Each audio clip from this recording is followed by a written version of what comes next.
Apa yang harus dilakukan untuk pemulihan COVID-19? Yaitu minum air yang cukup, dewasa 2 liter 8-10 gelas per hari, dan tidak boleh meminum alkohol. Kita harus makanan yang cukup dan bergizi, segar atau bukan olahan, perbanyak makanan yang tinggi protein seperti sayur-sayuran, buah-buahan, dan madu asli. Setelah itu, kita harus dapat berjemur di matahari 10-15 menit per hari sebelum jam 9 pagi atau setelah jam 3 sore. Lalu kita membuka jendela kamar secara berkala seperti ventilasi, cahaya, dan udara. Istirahat yang cukup. Istirahat yang benar membawa pemulihan dan menambah kekuatan, dan kebutuhan seseorang dewasa untuk tidur adalah 7-8 jam setiap hari. Waktu tidur terbaik adalah di malam hari dengan rekomendasi antara jam 9 malam hingga jam 4 pagi. Selanjutnya ialah terapi bau. Untuk meningkatkan sensitivitas saraf di hidung, penciuman menjadi lebih baik. Dan ada beberapa cara yang diajarkan, yaitu adalah membilas bagian dalam hidung menggunakan larutan air asin. Cara ini akan efektif jika penyebab anosmia adalah infeksi atau alergi. Selanjutnya, apa saja tanda atau gejala yang harus dipantau selama isolasi mandiri?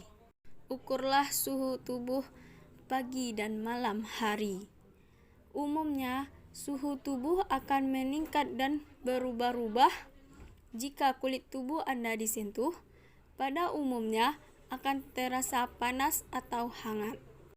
Dan ukur saturasi oksigen pagi dan malam hari, yaitu alat yang dapat mengukur tingkat saturasi oksigen dalam darah.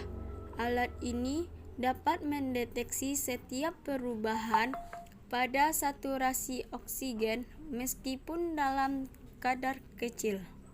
Seperti batuk, hindarkanlah posisi berbaring hadap atas, dianjurkan posisi berbaring ke samping atau duduk tegak. Selanjutnya, sesak nafas. Jika kita terkena sesak nafas, jangan gunakan kipas angin, karena sesak nafas adalah kondisi gawat darurat yang mesti segera ditangani lebih cepat. Yang dapat kita lakukan untuk meringankan keluhan sesak nafas yaitu posisi duduk kita di atas kursi dengan baik. Dan selanjutnya, yang dapat dilakukan untuk meringankan keluhan sesak nafas yaitu posisi duduk di kursi agak condong ke depan dengan tangan bertumpu pada lutut. Ketika ada tanda emergency warning signs, yaitu tanda peringatan darurat pada COVID-19. Emergency warning signs yaitu sesak nafas. Yang kedua, kebingungan yang baru terjadi seperti bibir atau wajah atau ujung jari membiru. Ketiga yaitu nyeri atau tekanan persisten di dada. Selanjutnya, sulit dibangunin atau tidak sadar. Selanjutnya, kita harus memakai masker saat beraktivitas sama orang lain, terutama di luar rumah, bukan sekedar cara mencegah diri terinfeksi COVID-19, tetapi juga bentuk kepedulian pada orang-orang di sekitar kita. Jika kita abaikan memakai masker dengan benar, dapat membawa risiko bagi mereka masyarakat yang tidak memakai masker di saat pandemi ini. Ketika kita memesan makanan dari luar, lebih baik dihangatkan kembali. Selanjutnya, batasi tamu atau orang lain masuk ke dalam rumah atau menerima tamu. Orang yang tidak tinggal serumah dapat menjadi penyebab seseorang tertular COVID-19. Terlebih jika dilakukan tanpa protokol kesehatan yang ketat, tamu bisa saja menularkan virus corona yang selama ini kita hindari. Kita harus menghindari dulu bersalaman dengan tetangga.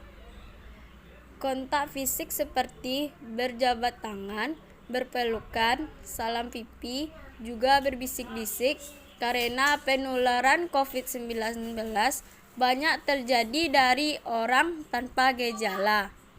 Selanjutnya, kita harus mencuci tangan secara rutin. Mencuci tangan secara rutin dapat mencegah timbulnya penyakit dan penyebaran virus atau bakteri penyebab infeksi. Mencuci tangan dengan sabun dapat menghilangkan kuman dari tangan. Ini juga membantu mencegah infeksi karena orang sering menyentuh mata, hidung, dan mulut mereka tanpa sadar.